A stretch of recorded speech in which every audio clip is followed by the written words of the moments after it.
예, 10시 넘어서고 있는데요. 코스피 상승 전환했습니다. 코스피, 코스닥 모두 소폭이지만 플러스 전환했고요. 힘이 있죠. 미국의 고용지표 쇼크를 이겨냅니다. 5G 강하고요. 수소 관련주도 강하고 폴더블도 주변에 보면 이제 삼성 폴더블 폴 쓰시는 분들을 이제 많이 보게 됩니다. 그런 영향이 있습니다. 예, 시장의 핵심 섹터와 종목들 좀 보면서요. 구체적인 투자 아이디어 찾아봅니다. 마켓 드라이브 오늘은 인포스닥 데일리 김정효 전문위원 함께합니다. 위원님 어서 오십시오. 네, 안녕하십니까? 자, 저희가 주목하는 종목 하나씩 열어볼게요. 첫 번째는요, 네, 카카오뱅크입니다. 카카오뱅크는 좀 주춤하죠. 그럼에도 불구하고 많은 분들이 여전히 좀 관심이 있을 거예요. 그동안은 이제 플랫폼에 대한 기대감 그리고 코스피 200 뭐 지수 편입이었는데 이제는 지난번에 이제 블록들이 한번 있었고요. 이번 이제 9월에 이제 의무 보유 해제, 수급에 대한 요인으로 인해서 발목이 좀 잡히고 있죠. 오늘도 4% 가량 하락하고 있는데. 노려봐도 될 만한 시점입니까? 아니면 아직까지 좀 부담스러운가요? 네, 자 일단 이 종목의 시가총액 뭐 관련된 얘기는 더 이상 뭐 언급하지 않겠습니다. 성장성을 어떻게 부여하느냐에 따라서 뭐 엿가락처럼 달라질 수 있는 그런 밸류에이션이기 때문에 밸류에이션보다는 지금 현재 주가에 가장 민감하게 작용하고 있는 수급 관련 이슈가 일단은 이번 주 목요일까지는 지속된다라는 것이죠. 의무 보유가 한 달짜리가 끝났다는 것도 부담이지만 과연 9월 9일 날 전체적인 인덱스 매수가 얼마나 강하게 들어올 것인지 또 기존에 매수해 왔던 기관과 외국인은 이 기회를 이용해서 차익 실현을 할 것인지가 관건입니다. 어쨌든 공모가보다는 꽤 높이 올라온 상황에서 대량의 매물을 어떻게 소화해 나가느냐, 일정 부분을 미리 소화했기 때문에 긍정적인 측면도 있지만 전체 시장의 거래가 줄어들고 있는 현재 국면에서 과연 9월 9일 날 있을 수급을 잘 버텨낼 수 있느냐가 관건입니다. 그래서 한 달짜리 그 보호예수가 끝났다라는 것보다는 향후 남아있는 수급의 전반적인 흐름을 어떻게 이겨나갈 것인지가 더 관건이라고 보여지고 있고요.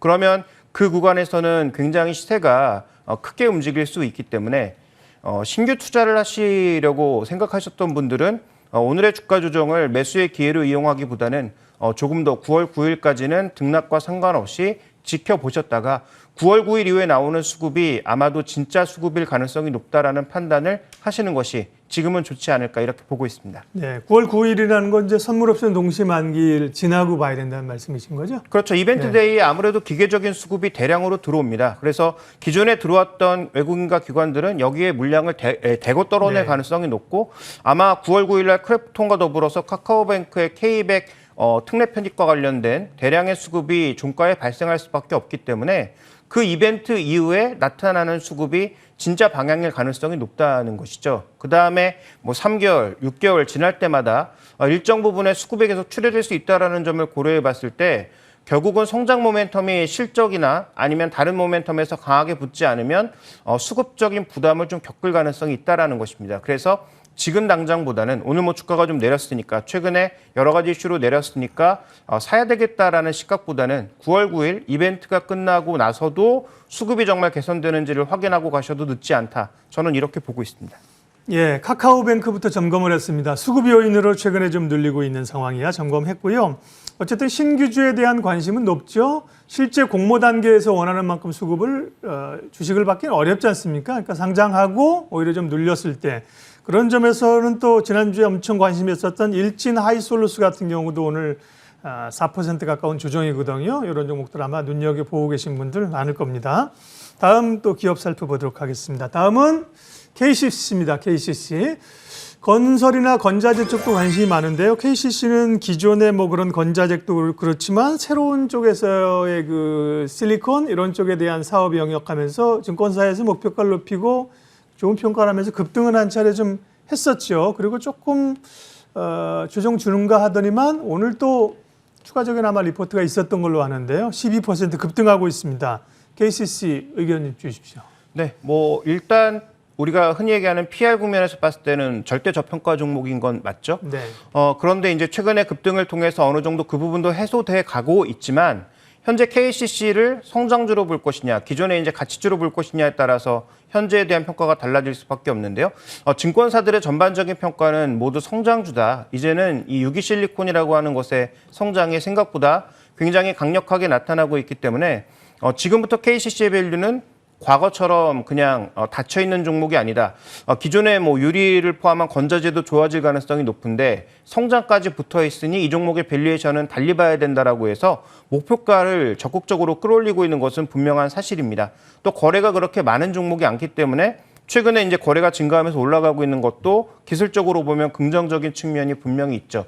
아마 리포트가 처음 나왔을 때 이 종목에 대해서 한번 언급을 드렸던 것 같은데요. 그때 이제 말씀드렸던 것은 조금 이제 급등을 하면 그때 리포트가 강력 매수였거든요. 아마 신형으로 제가 기억을 하는데 그때 리포트가 강력 매수였습니다. 그래서 주가는 조금 올라갈 수 있지만 이런 강력한 어떤 상승이 나왔을 때는 조금 비중을 줄여가야 되지 않겠냐라는 말씀을 드렸는데 현재 구간에서도 그 시각은 크게 변하지 않았습니다. 왜냐하면 실적에 대한 전반적인 개선, 그다음에 유기실리콘에 대한 긍정적인 관점에도 불구하고 이 종목이 다른 성장주만큼의 성장을 가져갈 수 있느냐, 이 부분에 대해서는 일단 물음표가 하나 붙어 있고요. 제가 이제 가장 궁금하게 생각하는 것은 이 유기실리콘 관련 이슈는 6월 말부터 부각된 것입니다.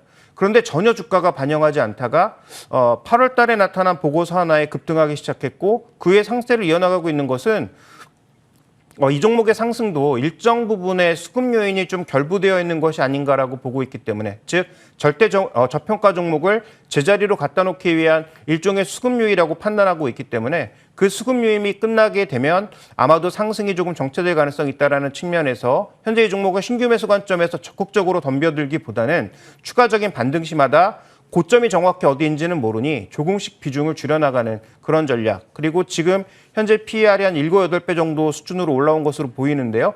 그렇다면 뭐 시장 평균 수준이라고 볼 수 있는 10배에서 11배 정도의 수준까지 온다면 좀 더 적극적으로 비중을 축소하는 전략이 필요하지 않을까라고 보고 있습니다. 네. 중장기로 좀 볼 때는 여유가 좀 있지 않나요? 네.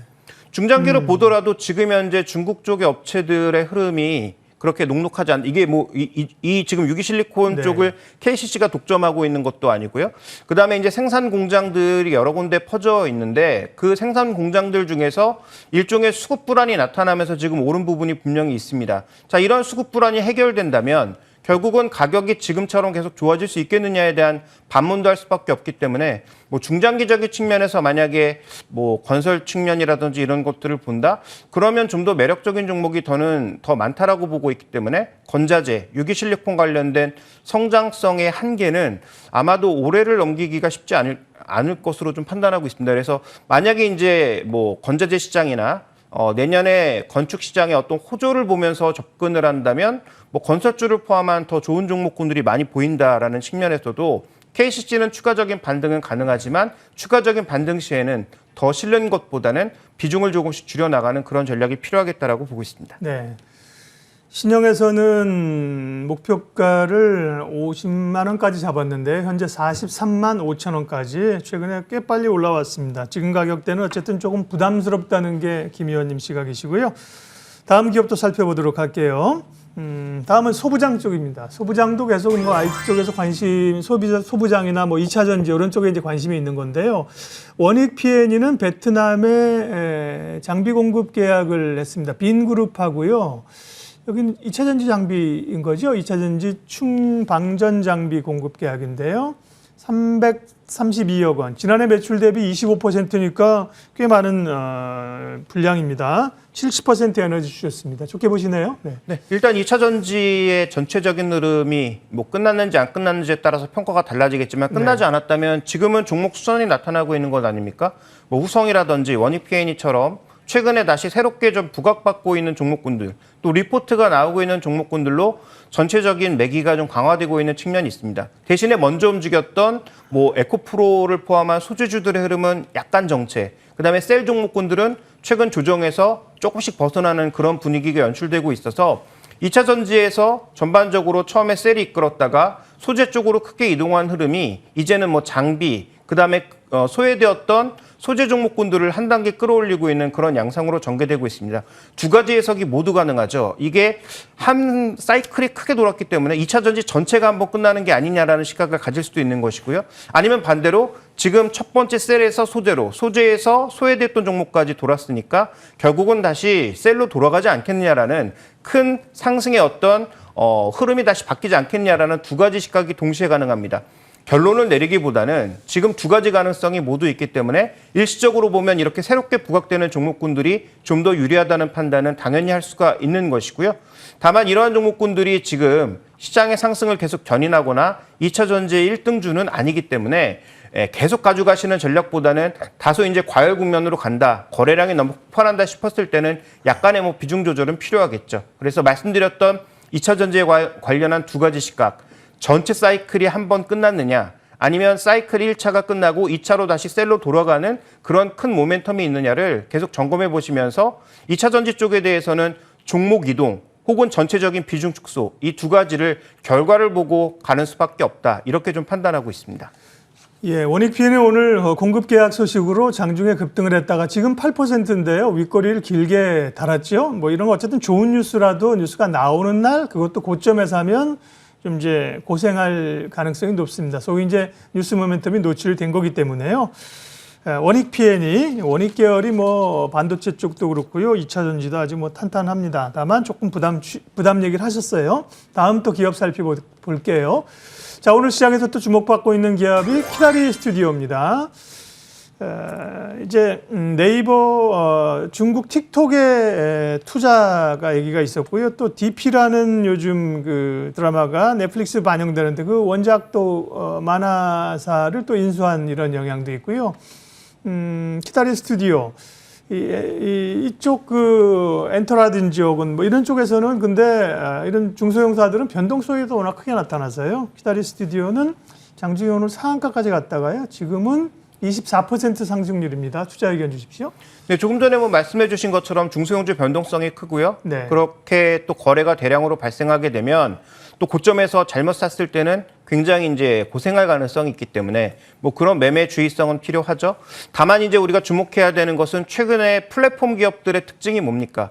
사람들은 많이 모아놨는데 비슷한 플랫폼들이 계속 생길 수도 있고 플랫폼에 대한 규제도 나타나고 있기 때문에 플랫폼에 사람들을 락인시키기 위한 여러 가지 전략들이 동시다발적으로 나타나고 있습니다. 뭐 넷플릭스 같은 경우에는 게임을 넣는다든지, 그러니까 신규 콘텐츠를 뭐 추가하는 방향도 있을 것이고, 아니면 콘텐츠 안에 다른 서비스들을 계속 추가해서 사람들이 빠져나가지 못하게 하는 방향으로 전개가 되고 있죠. 그러다 보니까 지금 당장 가장 핫하게 움직이고 있는 종목군들은 굉장히 이제 킬러 앱들이나 아니면 킬러 컨텐츠를 가지고 있는 그런 종목군들에 대한 관심이 높아질 수밖에 없고, 이렇게 이제 키다리 스튜디오를 포함한 웹툰 쪽이라든지 아니면 뭐 음원 쪽이라든지 그 외 여러 가지 컨텐츠를 가지고 있는, 경쟁력 있는 컨텐츠를 가지고 있는 종목군들의 지분 인수나 아니면 관련된 종목군들의 투자는 계속 늘 가능성이 있다, 이렇게 봐야 될 것 같습니다. 최근에 뭐 카카오 엔터도 비슷한 양상을 보이고 있다는 점에서 컨텐츠 기업에 대한 관심은 이어져야 될 것으로 보이고요.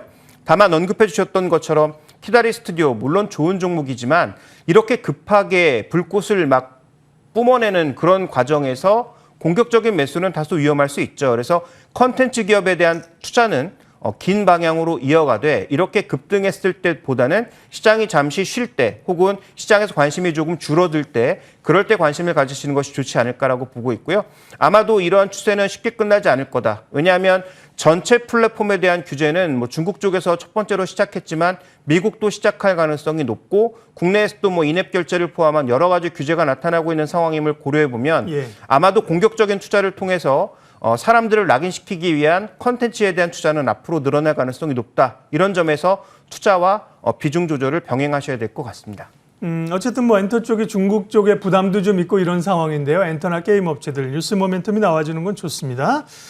키다리 스튜디오 봤고요. 마지막으로 김정희 의원님 오늘 관심 종목 어떤 건지 알려주세요. 네, 뭐 시장에서 저는 이렇게 뭐 급등하는 종목보다는 뭐 기관이 좀 사고 있는데 시세가 별로 움직이지 않는 종목군들을 더 주목하고 있는데요. 네. 우리가 위드 코로나 얘기하면서 최근에 계속 언급됐던 종목군들이 뭐 여행주, 그다음에 항공주 뭐 이런 것들을 많이 언급하지 않았습니까? 저는 하이트진로를 보고 있습니다. 하이트진로도 3분기까지 실적이 좋을 리가 없죠. 계속 이렇게 뭐 제재를 했기 때문에. 그런데 하이트진로 같은 경우에 최근 뭐 주가도 조금 올라왔지만 기관 수급이 거의 연일 들어오고 있습니다. 우리가 생각해 봐야 될 것은 10월 이후에 만약에 위드 코로나로 간다면 그다음에 뭐 그 펍이라든지 이런 쪽에 그 영업 시간이 길어지게 될 경우 자연스럽게 매출이 올라갈 가능성이 있다라는 점을 염두에 좀 두실 필요가 있지 않나. 그래서 최근에 그 백화점 같은 쪽도 보면 뭐 전반적인 강세라기보다는 중소형주 한두 개가 툭툭 치어 올라오면서 다른 종목군들의 관심도 넓혀 나갈 수 있는 그런 구간이 아닌가라고 보여주고 있기 때문에 하이트질로도 어느 정도 실적이 바닥을 찍고 연말 분위기에 편승할 수 있는 그런 분위기가 나타난다면 뭐 제 생각에는 일정 부분의 좀 반등은 가능하지 않을까라고 보고 있습니다. 물론 이게 성장주처럼 올라가거나 급등할 가능성은 없겠지만 위드 코로나의 한 방향으로서 기관들이 최근에 사고 있는 종목, 그다음에 과거 배당 수익률 이런 측면들을 고려해 봤을 때 9월과 10월에는 좀 매력적인 종목이 아닌가라는 판단을 복합적으로 하고 있습니다. 예. 그래서 이 종목은 한 4만 원 정도를 목표가로 보고 있고 3만 1,000원대 한 중반대 그 가격대가 뭐 거래도 증가하면서 일정 부분 수급이 들어온 지점이기 때문에 그 정도의 가격을 하회한다면 비중을 줄일 필요가 있어 보입니다. 오늘 시장에서 가장 핫한 종목 이야기 마켓 드라이브 인포스탁 데일리 김종효 전문위원 함께했습니다. 고맙습니다.